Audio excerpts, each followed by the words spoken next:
Hello, everyone. It's Shane Kanto, your Wasteland Reviewer, and welcome to the Wasteland, my weekly show where I take a deep dive into a particular film, and we're getting into the wee hours of Steven Spielberg's career at this point, as we're getting to the BFG. And this week, I have one of my fellow SiftPop contributors, John, here joining me. But John, thank you so much for coming on. All right, it's good to be here. And I'll let John introduce himself a little bit, shamelessly plug whatever he'd like to shamelessly plug, and then we'll get started with our three segments. I'm in the UK. I've been writing for SiftPop for maybe about 8 months, I think now. Mhm. Pretty much the only place other than that you could find me online, I think, was probably my Instagram, which is John Tillyards, which is TILLYARD 86. That's the numbers 86. I used to have a YouTube channel, but I don't really post on there anymore. I just got bored of it. Um, I do have a Twitter. I can't remember what the handle is for that, and I don't really use Twitter very much. And you Anyway, never know. By the time this video releases, Twitter might be gone yeah, in four that's true. I was days. just going to say that there's not much point using Twitter now. So yeah, Instagram, John Tilliard, and the numbers 86 is probably the main place you can find me. Awesome. And yeah, it's a interesting time for social media as Twitter, one of the biggest ones, taking a Yeah, quick nosedive. So that's fun. But as we're sitting here on YouTube, I think YouTube's going to be here for a while, especially since they're owned by Google. So there you go. yeah, definitely. But for those who haven't checked out Welcome to the Wasteland, before we have three segments, take a look at some of the coming attractions, which this is an interesting weekend because it is the Thanksgiving hangover. So they released a ton of stuff last week, and then now it's technically first weekend of December. So time for Christmas cheer all around, I guess. And then we'll get into our feature film and have some recommendations for you. But for this week coming out with December 2nd, here in the US, there seems to be a lot of stuff dropping for Netflix. Um, there's a shocking amount of releases coming out this award season that are just Netflix movies. They're going hard. They're just like, we want these They're trying to get awards. that Best Picture winner. They're like, damn you, Apple. And they're Yeah, just like, we want one now. So, but speaking of Apple, John, what's the movie that you're most excited to check out? probably Emancipation. Yeah, it Yep. does look really good. Kind of another sort of 12 Years a Slave kind of Mm. mix with a bit of a Schindler's List vibe from the black and white. And also, I just love Will Smith. He looks like he's going to be really good in this as well. He could get another Oscar, which could be kind of weird after what happened last year. Yeah, he can win and then he doesn't have to go. Yeah, So, probably won't go. well, But yeah, which is obviously that's the other thing. The elephant in the room with this film is going to be his first big film since The yeah, Slap. the slap that everybody watched live and was like, was that real? And then it's like, I, yeah, I honestly did not believe it was real until he started yelling at him from his seat. And I'm like, oh, wow, he's really mad. I think the moment like when the slap happened, I'm like, Chris Rock looks actually disheveled. I think Yeah. he just actually hit him. Yeah. And it's just like, oh my. But yeah, this is if I'm not mistaken, this is an Anton Fuqua film as well coming out. And it's getting a limited release in theaters on the second. It will be out on Apple TV Plus as well. So Apple coming for another Oscar for Best Picture. And yeah, Will Smith could be in that short list. It looks like Variety, at least I was taking a look yesterday, has him in the top 10 contenders for Best Actor. Uh-huh. Even I think it was a top six. He was the one hanging right outside that Uh-huh. top five. And it's an interesting collection of actors right now, gunning for that. But yeah, this looks like it could be a pretty impactful film towards the end of this award season. Now, I'm going something completely different, and I think I might be picking this purely based off of the puns. Is Violent Night, which this is the only wide release coming out this weekend, and it is an action thriller Christmas movie. And Santa Claus, played by David Harbour, seems to be a bit of a grouch. And he's trying to save a family who's getting home invaded by John Leguizamo and his group of um, henchmen. And my God, watching the trailer and all of the Yeah. seasons beatings, I'm just like, oh my God. Did they say that in the trailer? Seasons beatings? I at least the one that came out in the US, he's just like, it's time for seasons beatings, and Oh my god. I'm like, I mean that kind of film.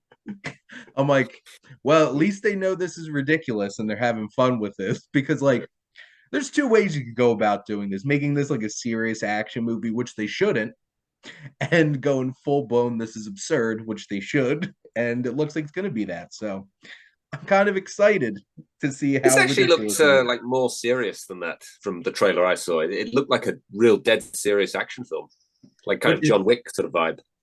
well, that's funny because I think the first half of the trailer, the one they released in the US, and that could be very much so how they're trying to market it, at least here, is just like, hey, you want to have a fun time for Christmas? Oh, And okay. kind of glossing over the fact that there's probably going to be a lot of people who are going to die very, very brutally in this movie. Yeah. What a fun time.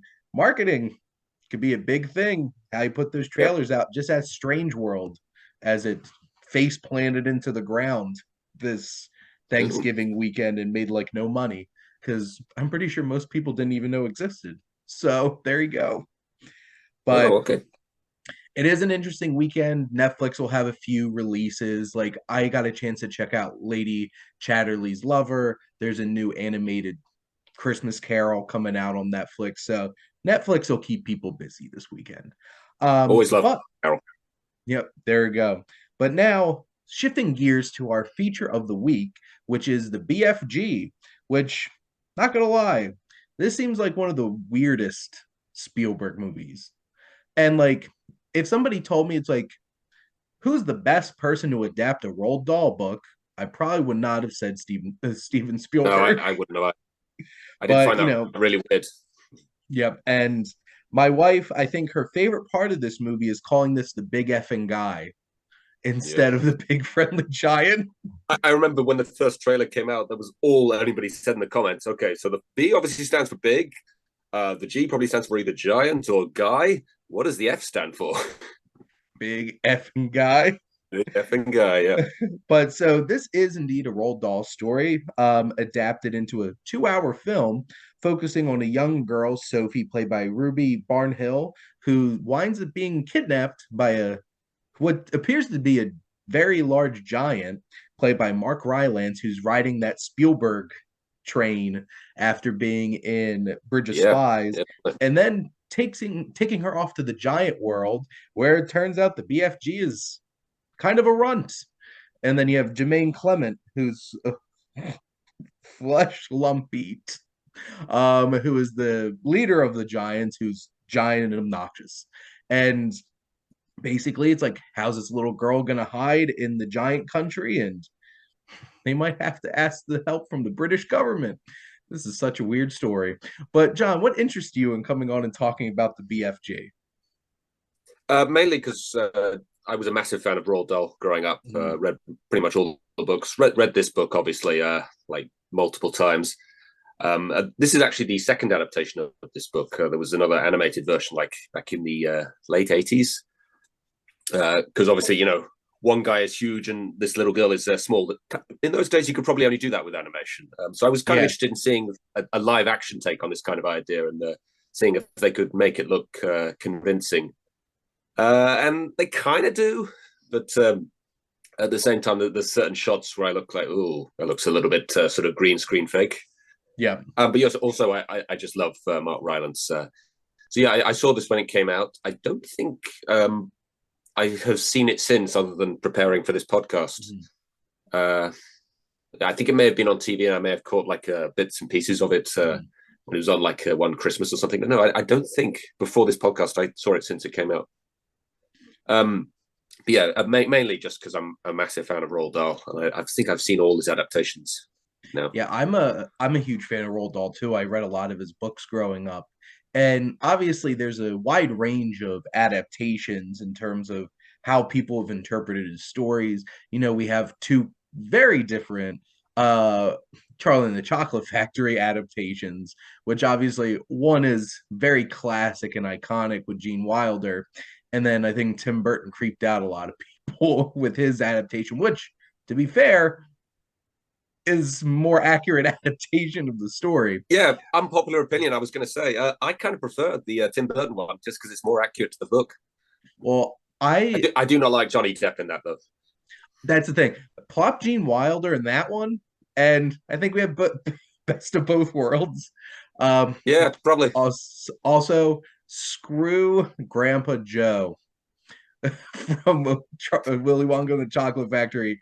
I love how that has become a discourse on the internet, is because it's like this guy has been able to get out of his bed for all this time and help his family, and he just laid there. And that's a I think the idea is he's just so overjoyed that Charlie got the ticket that it just inspired him to jump out of his bed.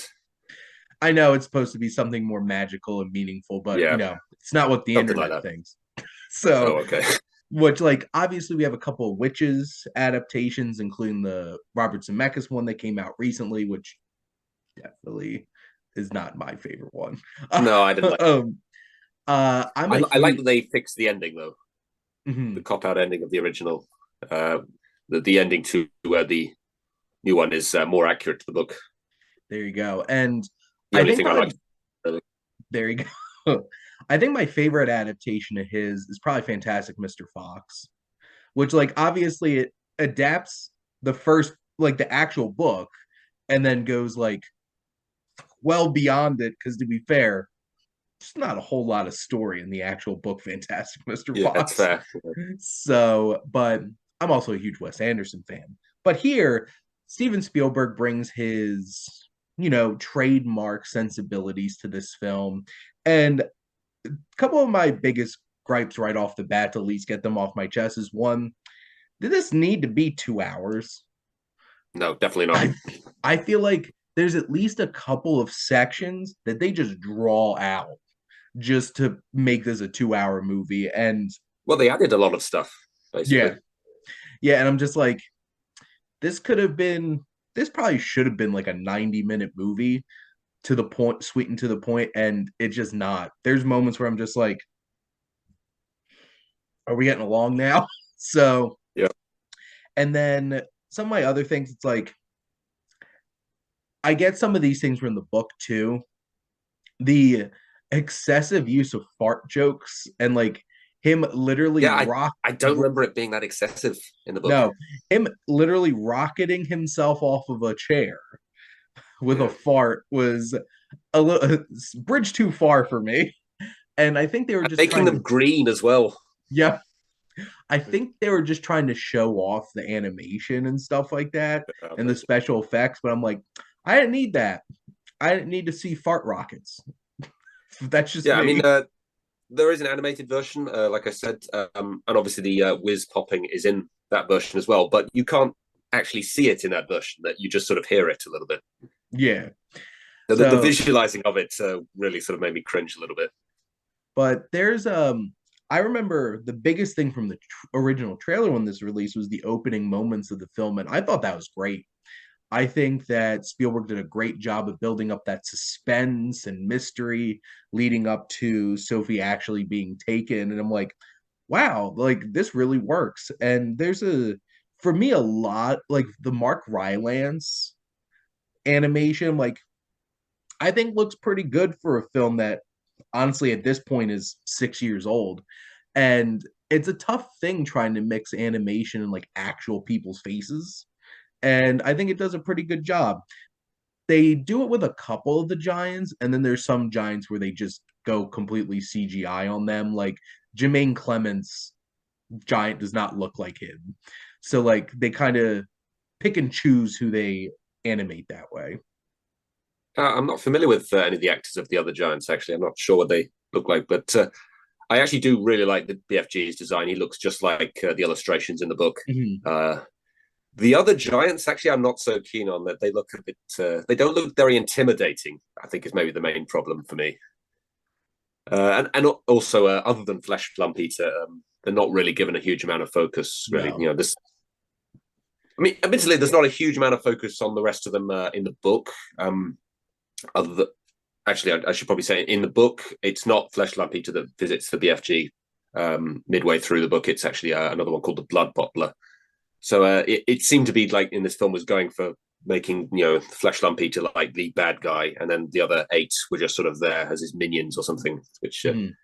is never really an idea that they get across in the book. I think it's mostly just the 9 giants in the book, I Yeah, think. which is interesting because Blood Bottler is Bill Hader. So maybe Oh, they made that decision after they cast him because it's just like he's just in the background. It's like why yeah, do you he cast doesn't do anything. why do you cast Bill Hader in this movie and not have him any kind of focus at all?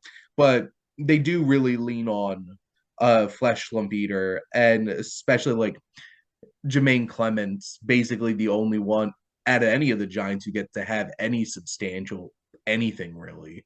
Yeah, Um, because most of the time that they show them on screen is like that big set piece where they're like using cars for roller skates and just having that whole entire thing. that's not intimidating. That's just silly. I hated that scene. Well, and that was one of the scenes that I'm like, when's this gonna wrap up?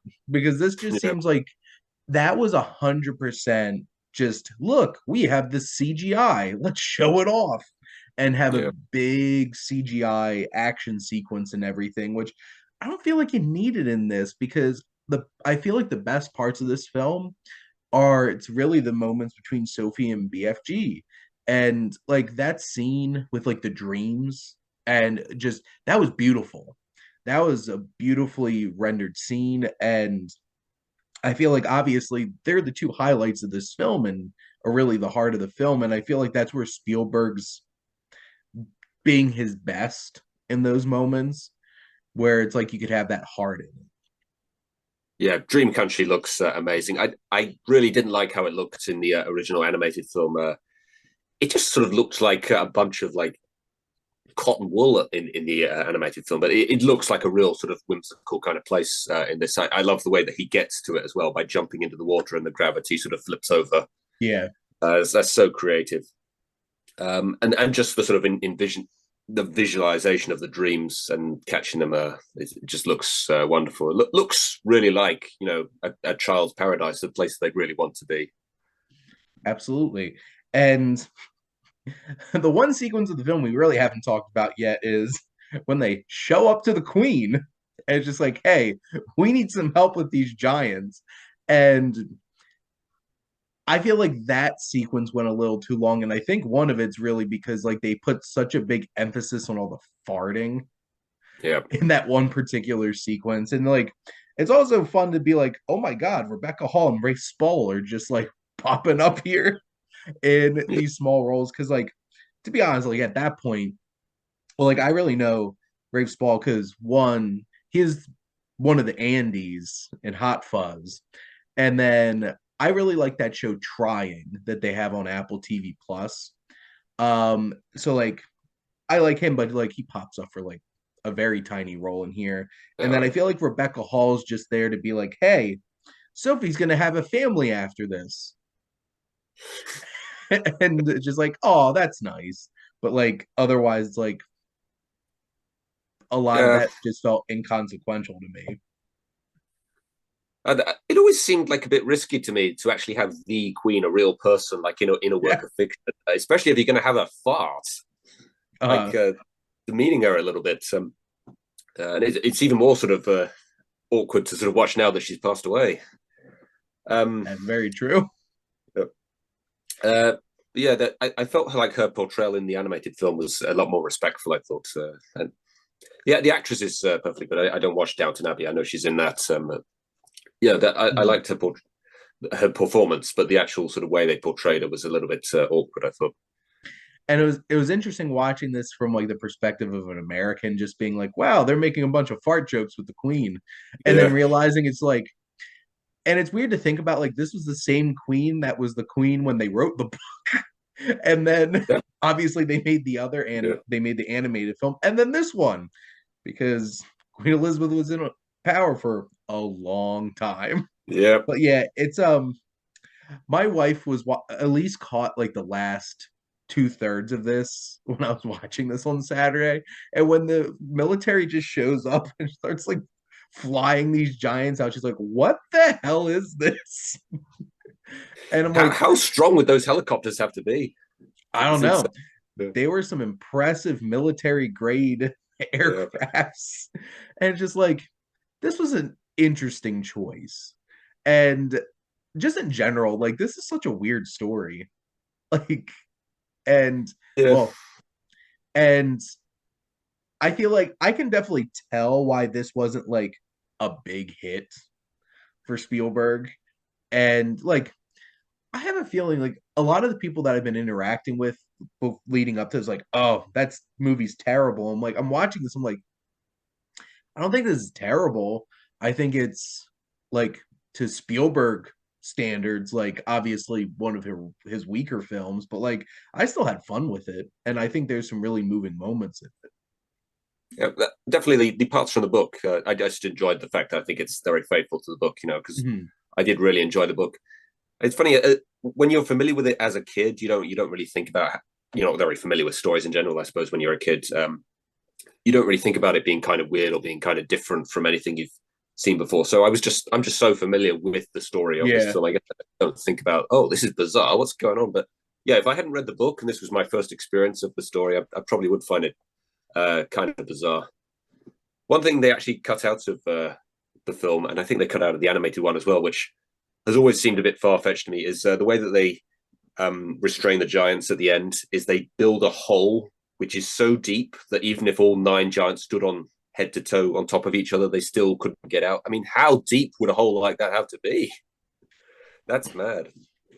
They would have had been digging for a while. Yeah, But like, yeah, they just drop them off on an island, right? yeah, that makes a bit more sense. But I don't know. Presumably, the sea around that island is so deep that they can't just like walk along the seabed, and I guess they can't swim either. It's just the way that they're trapped there now. Yeah, from just from the vibe that you get from them in the movie, they don't seem like the most coordinated bunch. Uh, Yeah, so like, they're like, oh no, we're stuck now, and they're probably not really smart enough to be able to figure out how to get off the island anyway. So at least how they were portrayed in the film. But yeah, I do really think that the heart and soul of this film obviously is Ruby Barnhill and Mark Rylance. Mark Rylance, I think, was great. Um, he was just so genuine and sweet, and he made all the like, obviously it's like they talk strange and use other words for what real yeah. words are, and it felt really natural. He made me believe that this giant talks like in these strange words and roundabout sentences and stuff like that. I love everything about Mark Rylance's performance, his voice, the way that he says the sort of weird kind of words. Um, Actually, one particular word he uses that kind of threw me off. I don't know if maybe it's in the book. Scrumdiddlyumptious. It just makes me think of Ned Flanders. I don't know. Maybe he says that in the book as well. I don't remember it though. Oh, But yeah, the different kind of way he phrases certain words is just so engaging. I think it just makes me fall in love with the character. absolutely. Now I'm just imagining Ned Flanders showing up in Giant Country. It's like, howdy ho, good neighbor. Yeah.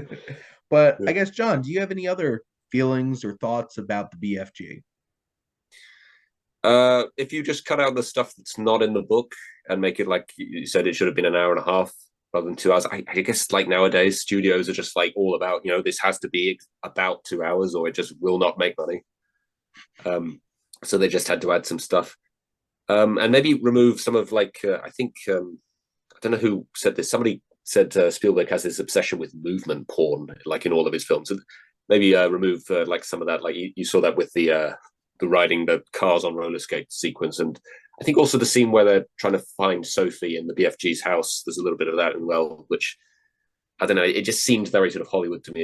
It didn't fit with anything else. Mhm. So if you cut out that stuff and the stuff that's not in the book, I think you've got a really good film here. Certainly a very good adaptation. Yeah, I think if this film was a little more streamlined, like you said, I think this would have been a lot better. But I don't think Spielberg's capable of making something less than 2 hours. So That's the thing. maybe Having watched all of his filmography leading up to this point, like, that's the one thing. I can't think of the last one that I watched that was less than 2 hours, and it was probably one of his made for TV movies at the very beginning of doing this. So like, everything's at least an hour 50, like bare minimum. And then so many of them have been like 2 hours, 20 minutes, 2 hours, 30 minutes. He's made a So lot of long films, yeah. yeah, I'm doing John Carpenter next, and it's going to be a nice change of pace. I'm like, everything 90 to 100 minutes, Oh, okay, good. except for How long like, is Hook? Isn't Hook fairly short? no, that's like two Oh, hours okay. and 15 minutes. Oh, okay. It's been a while since I've seen that, as you can tell.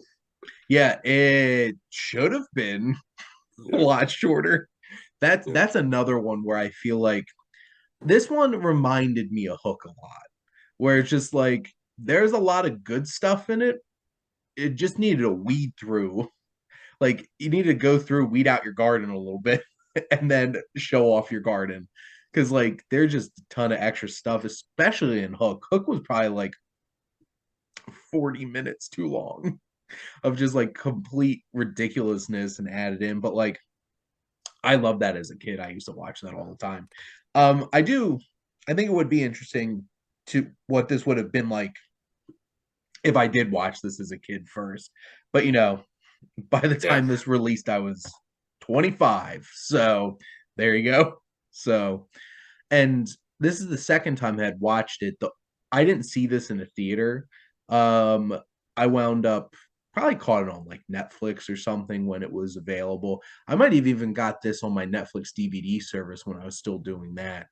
But from what I remembered, I'm like, I didn't care for it as much. This time around, I think I appreciated it more. So I'd watch it again. I think it's a fun time. If like you're watching it with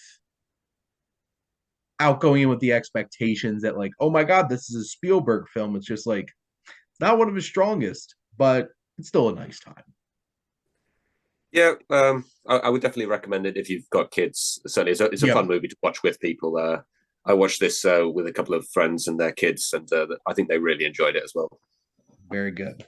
Now, time for some recommendations for everybody and wrapping up the show. John, what's something that you would like to recommend to the audience? Welcome to Wrexham, which is on Disney Plus in this country. I assume it's on somewhere in America, It some is streaming. on Hulu here because I Oh, also okay. watched it. Yeah, because I think it's originally an American series. Um, Mhm. Basically, Ryan Reynolds, who you probably know as Deadpool, and Rob, how do you pronounce his second name? I think it's McConaughey? McElhaney. McElhaney. Yeah, they basically buy an English football, well, actually not an English football team, a Welsh football team Yep. that is traditionally a much bigger club than where they currently are in the league. And I love the way that they first explain like how the English football system works. That you can, in theory, take like a really small club and work them up to like the bigger leagues. It's a lot like growing a business in the real world. Mhm. And Rob is the one that has the original idea, and he just brings in Ryan Reynolds just because he needs his money, basically. Yeah. And when I first heard about when I first heard that they were buying Wrexham before I even knew about the documentary, I did sort of think to myself a little bit, it's like, oh, this is just like throwing money at a club and just seeing seeing what can happen by just buying Mhm. all the best players or something. But you get the impression from this documentary they really do genuinely care about this culture and the city of Wrexham, because there's a lot of focus on like the people who work for the club doing the Yeah. smaller things, the ownership side of it. That's another thing I like about this. I don't think I've seen a football documentary before that focuses on the owners quite as much. And the thing that they focus on is not about like, oh, how do we make as much money as possible? It's more about like, how do we fix the ground? How do we fix the pitch? What Mhm. players can we sign to be the most successful? Probably the closest thing to like just throwing a bunch of money in is when they signed Rob Mullen, who's like the best player in the league above, League Two. And you would think logically, if he's the best player in League Two, he'd just move up to the league above, but instead he moves a league down, Mhm. and he just is on insane wages. So that's like one part of where just having those two Hollywood stars really like benefits the club. And it's just following like Wrexham for like a season and a half. And the kind of things they do. I just love the variety of the things that the Yeah. documentary focuses on: the fans, the culture, the people that work at the club, the players, as well as the owners and the things that they do. And there's a good like comedy element to it as well. There's a lot of like fourth wall breaking, a lot of like clever humor. I quite like. So yeah, welcome to Wrexham, which is on Disney Plus and in this country, and Hulu, as you say, Yep. in America. Yeah, because the first season that they released was about 16 episodes, And like you mentioned, John, I think the thing that I appreciated most about it was the variety of television that you get out of it. Because like you do have whole episodes just focusing on this town and making us care about Wrexham. And then you have a lot of it, and like I just call him Mac because I live like 10 minutes from Philadelphia. So I very much know him as just Mac from It's Always Sunny in Philadelphia. But I also Uh, like Mythic Quest. I'm a huge fan of that show too, that him and Charlie Day made. But uh there's a couple of throwaway episodes where it's just fully them doing all this crazy meta humor and stuff like that. And I'm just like, this is hilarious. Like, obviously, they're shaking things up a little bit. And, those episodes are definitely when Ryan Reynolds is in his element because he's yeah. just eating it up and just having a fun time. But, like, it actually made me care about football, European football. I'm just like, oh, because I've never I never really played soccer. I never really followed it here. I've always been more of a baseball fan and like an American football fan. But like I actually cared about this team, and I'm just like, wow, they did a really good job of like helping me understand how this all works. And then also like I actually care, which it's very interesting because I work at a college, which I'm gonna be having two classes this morning before after I record this. And so many of my students this past Monday, our last class before Thanksgiving, were sitting there with the World Cup on their phones in the middle of my class and just like, Oh wow. I'm like, holy crap, they actually care. It's a good thing.